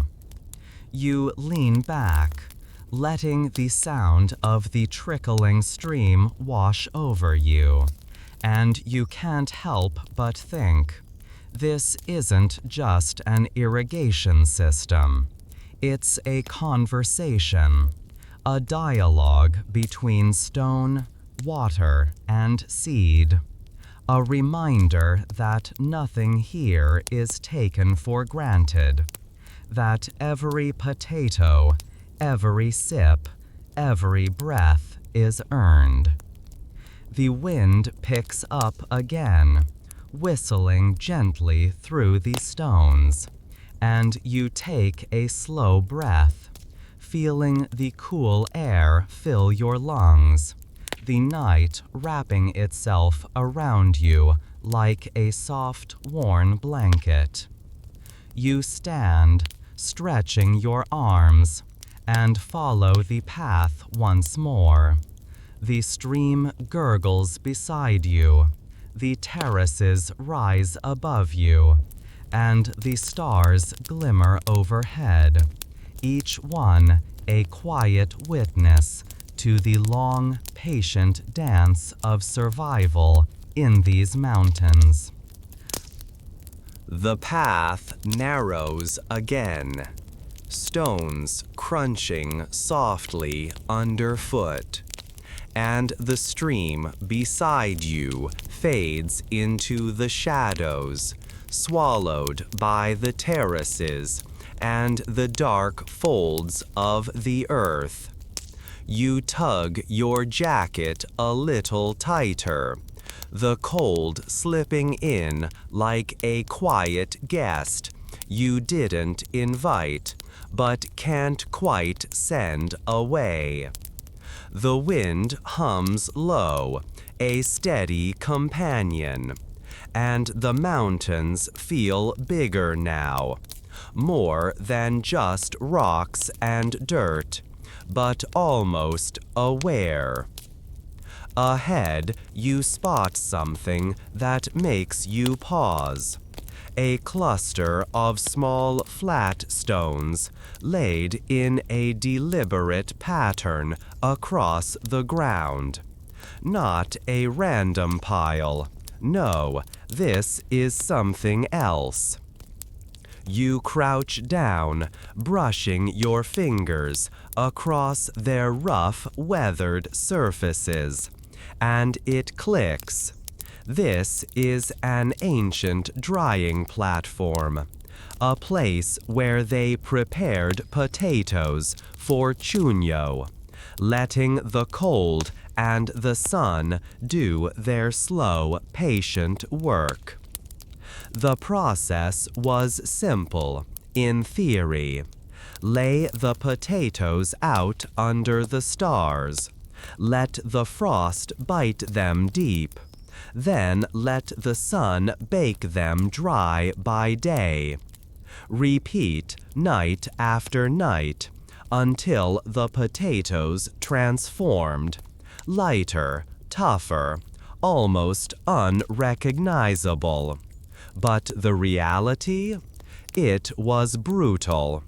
Imagine waking up before dawn, your breath a fog in the freezing air, fingers stiff and aching as you spread the potatoes just so, whispering a quiet prayer that the weather wouldn't turn against you. And here's the quirky little detail that makes you shake your head in quiet admiration. They didn't just leave the potatoes to freeze. They stomped them. After the freeze, they'd walk across the drying platforms, bare feet pressing down on the potatoes, squeezing out moisture, helping the drying process along. Bare feet, in the cold, on icy potatoes. You sit back on your heels, imagining the scene. Families lined up, kids hopping from foot to foot, grumbling about the cold, while their parents tell them to stop whining and get to work. A little laughter, maybe a few quiet curses under the breath, but mostly a sense of purpose. Because this wasn't just busy work, it was survival. Every stomp, every careful arrangement of potatoes, every patient night under the stars was a step in a dance they'd been practicing for generations. And of course, modern scholars can't resist debating the details. Some argue the stomping was crucial, breaking down the cell walls to help the potatoes dry faster. Others say it was more symbolic, a way of literally stepping on the past to prepare for the future. A few even think it was just a convenient way to get kids involved in the work, like ancient babysitting, but with frostbite. You glance up at the stars, the sky stretched wide and cold above you, and take a slow, careful breath. The air smells faintly of dry earth and something sweet, almost like baked corn, drifting from somewhere far down the terraces. Your stomach grumbles quietly, reminding you that while this story is about the past, hunger is always a present thing. You stand, stretching, feeling the tug of your muscles, the cool sting of the air on your face. The drying platforms stretch out around you, a quiet testament to patience, to resilience, to the sheer stubborn will to make something grow in a place where even breathing feels like a challenge. The wind hums low through the stones, a soft, steady lullaby, and you walk on, boots crunching softly, each step a quiet echo in the vast waiting night. You move forward, the path narrowing again, until it's little more than a faint suggestion worn into the earth, barely wide enough for your boots.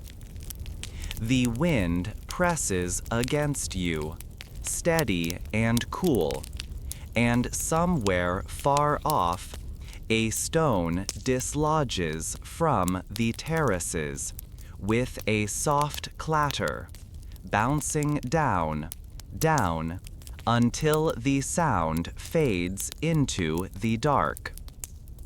You glance back for a moment, tracing the path you've walked, terraces folding like green and brown ribbons in the moonlight, the drying platforms now distant, silent, resting beneath the stars. And then you turn, facing ahead, where the mountain still waits, its shoulders rising into the sky, quiet and patient as ever. Your breath curls in the cold air, and you feel it, tired, not just your legs, or your lungs, or the ache in your back that's been building since you first set foot on this path, but a deeper, older tiredness, the kind that seeps into the bones, the kind the farmers here must have known well. You come across a small flat clearing, a place where the path widens, the stones laid carefully to create a sort of rough open plaza. At the center, there's something odd, a circle of stones arranged just so, with a small hollow in the middle. You crouch down, brushing your fingers over the cold stones, and you realize what it is, a ceremonial hearth. Not for cooking, no.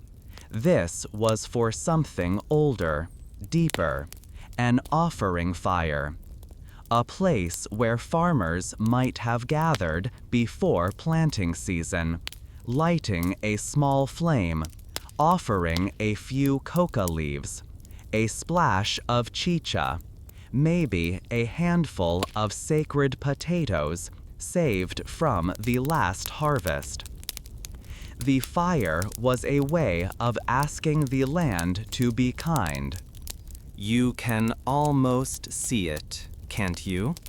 A quiet circle of figures, their breath fogging in the dark, the fire crackling low, the soft murmur of words, prayers, promises, maybe even the occasional joke about whose potatoes grew the biggest last season.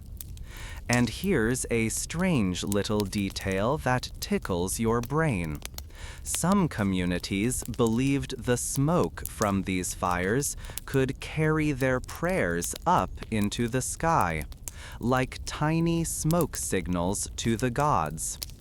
Others thought the fire itself woke the land, a spark to stir the mountain's slow heartbeat. Historians, of course, have their theories.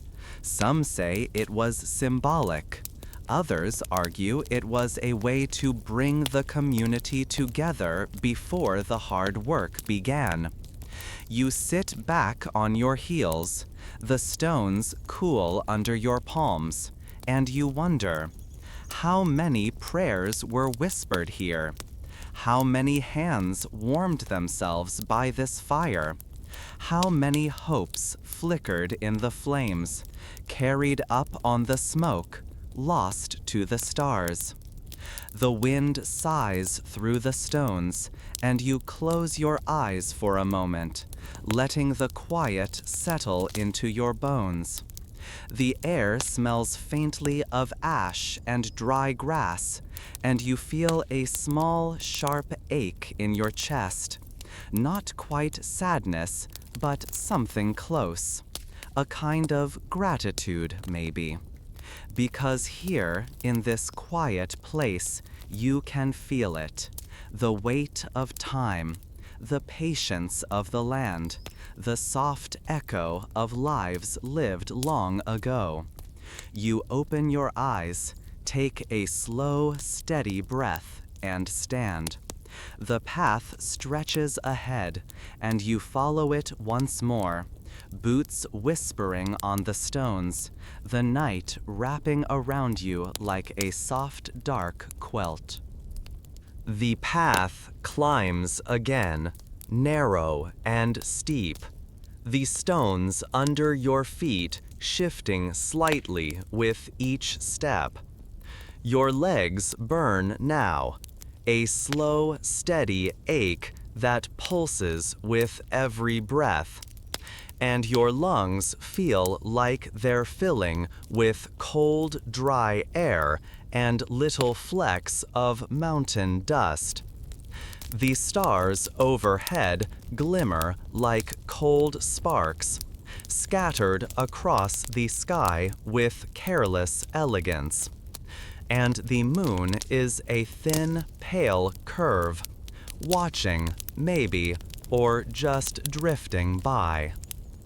You pause for a moment, resting your hands on your knees, and you feel it, the weight of the mountain, the pull of gravity, tugging at you like a quiet, unrelenting reminder that up here you are small. And then, as you straighten up, you catch sight of something that makes you squint. Small, irregular piles of stones dotting the slope, like miniature towers left behind by wandering hands. You step closer, boots crunching softly, and it clicks. These are apachitas, stone offerings. Tiny monuments built by travelers, traders, and farmers alike. Each stone a prayer, a hope, a quiet thank you whispered into the wind. You crouch down, running your fingers over one, the stones cool and rough beneath your touch. Some are simple, just a few pebbles stacked together. Others are taller, more deliberate, balanced in ways that feel almost impossible, as if the mountain itself is holding them steady. Here's the quirky little detail. Some believed that leaving a stone at an apachita helped ensure a safe journey, a way to ask the mountain for protection, or maybe just to mark a moment of gratitude for having made it this far. Others thought it was a way to honor the spirits of the land, to acknowledge the quiet power that watched over them. Here's the quirky little detail. Some believed that leaving a stone at an apachita helped ensure a safe journey, a way to ask the mountain for protection, or maybe just to mark a moment of gratitude for having made it this far. Others thought it was a way to honor the spirits of the land, to acknowledge the quiet power that watched over them. Of course, some historians argue it was mostly practical. Markers for pathways, landmarks for travelers. But honestly, standing here in the quiet, with the wind tugging at your sleeves and the stars blinking above, it feels like all those explanations are true at once. You find a small flat stone at your feet, cool, smooth, waiting, and you add it to a nearby apacheta, placing it carefully on top. It wobbles slightly, then settles, and you step back, feeling a strange, quiet satisfaction, like you've been let in on a secret you didn't even know you were part of. You stand in the cold, listening. The wind sighs through the terraces. A distant llama brays, its voice thin and tired. Somewhere far below, a dog barks once, sharp and sudden, then falls silent. You glance up at the sky, the stars still there, still watching, and you take a slow breath. And it hits you. This isn't just a story about farming or potatoes or even survival. It's a story about connection, about the thin, delicate threads that tie us to the earth, to the past, to each other. You smile softly, boots crunching as you move forward again, leaving the apachetas behind, but somehow feeling like you've taken a little piece of them with you. The mountain hums quietly beneath your feet, and you keep walking, the night wrapping itself around you, gentle and steady, like the softest blanket you didn't know you needed. The path flattens slightly now, a small mercy after the relentless climb. Your legs ache in that deep, slow way that feels both ancient and immediate, like you're borrowing the exhaustion of every farmer who ever walked this trail before you. Your breath fogs in the cold air, and the wind whispers low through the terraces, carrying with it a faint scent of something smoky, sweet maybe, a reminder that somewhere someone is cooking dinner, and your stomach gives a quiet, hopeful rumble. You glance around, letting your eyes trace the lines of the terraces as they ripple down the slope, each level holding a little patch of green or brown, the stone walls catching the moonlight like a soft silver thread.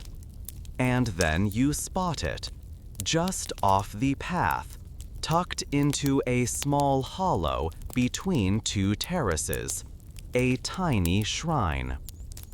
It's simple, just a few stones stacked into a rough circle, with a small offering inside.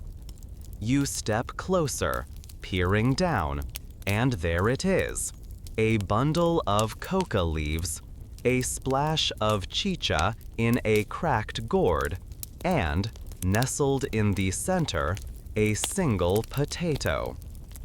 It's small, wrinkled, and a little lumpy, like it's been waiting here a long time. And it probably has. This is an offering to Pachamama, a gift to the earth itself, a quiet thank you for the harvest, for the water, for the air, for the simple fact of being able to survive another season. You crouch down, resting your elbows on your knees, and just watch. The wind tugs at the leaves, making them flutter like tiny green flags, and the gourd shifts slightly, the liquid inside glinting in the moonlight. A clean, straightforward tone with very little vocal ornamentation. Warm timbre, rich and comforting, creating a sense of closeness and intimacy.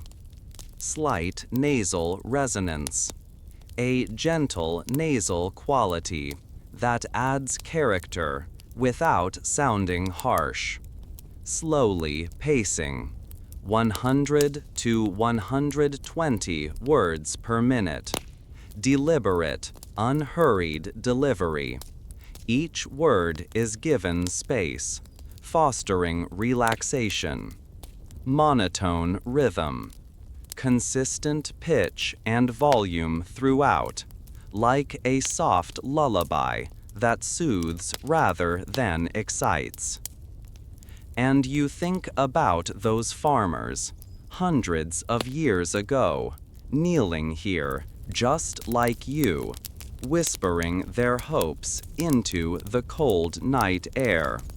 Maybe they were asking for a good harvest, or for the frost to stay away just a little longer. Maybe they were thanking the mountain for a safe journey home. Maybe they were just pausing to remember that they were part of something bigger, a rhythm, a cycle, an old patient dance that has been going on for so long it makes your head spin a little. Historians, of course, have their theories. Some say these offerings were deeply religious, part of a complex system of beliefs that tied every crop, every stone, every stream to the gods. Others argue it was practical, a way to build community, to mark the changing seasons, to remind people that their lives were woven into the land. The truth? It's probably both. And standing here, the wind brushing against your face, the stars winking high above, you feel it, that hum again, that quiet, steady pulse, like the mountain's own heartbeat, slow and unbothered by the ticking of your watch. You pick up a small pebble, smooth, cool, no bigger than a button, and place it gently beside the potato. Just a simple act, a quiet moment of connection. And then you stand, brushing the dust from your knees. Your breath curls into the cold air, and you glance up at the sky. The stars are still there, scattered and patient, and you feel a little smaller, a little softer, a little more a part of this strange, beautiful story.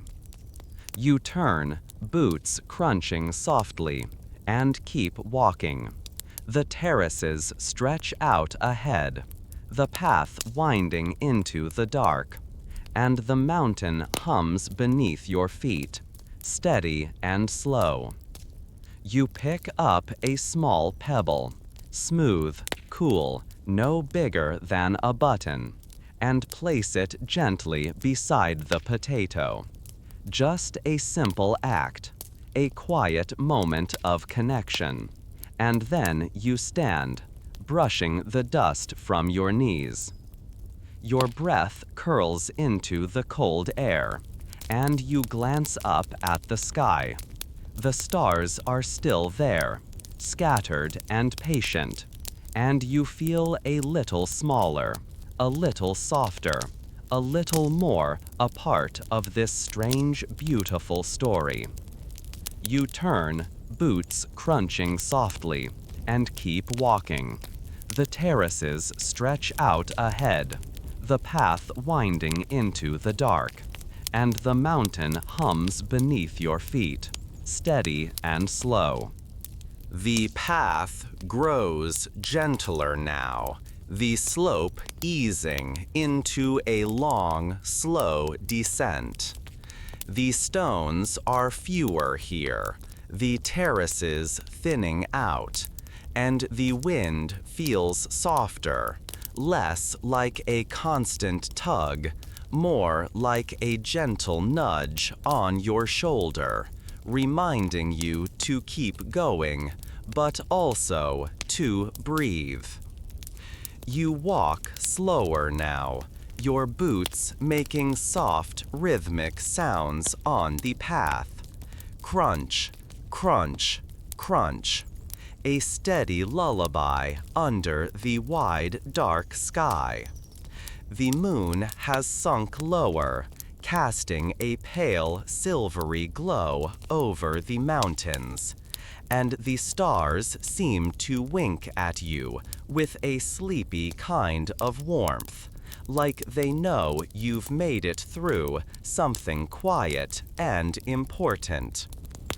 The terraces stretch out below, their lines blurring into the night, and you pause to take it all in one last time.